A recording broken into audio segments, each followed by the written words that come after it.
backup. A reassuring physical presence fisherfolk in the West Philippine need and pleaded for the Philippine Coast Guard to predicate their words or promises into action and protection when they cast their nets or lines for their daily catch and livelihood in these disputed waters. Our Daniel Manalastas has more on the fishermen's worries and apprehensions given the Chinese threat to nab and detain them once they are caught. Some fishermen at the Baho de Masinloc are not deterred in light of China's new law against trespassing. Wala naman po, yun naman po ang hanap buhay namin dito eh. Pero ngayon po, meron naman po pumupunta ngayon dun eh. Na mangingisda.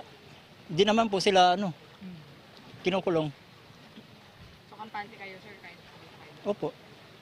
Wala pong problema sa amin, hanap buhay po namin yun eh. However, despite showing courage, fishermen also ask for the government's help, particularly an assistance from our Coast Guard. Wala pong nagbabawal sa atin na mangisda sa Baho de Masinloc.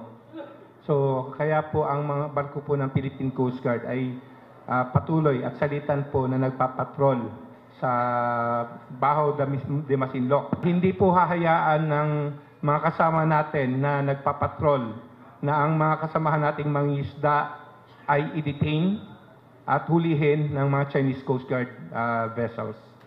So, poproteksyonan po namin kayo sa abot po ng makakaya.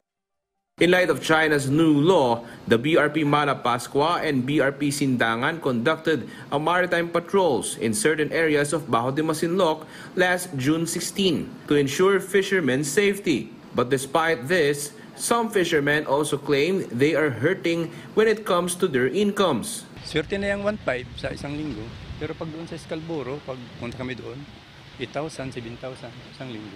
Kung minsan yung isda namin pinipilian, kukunin nila yung magaganda.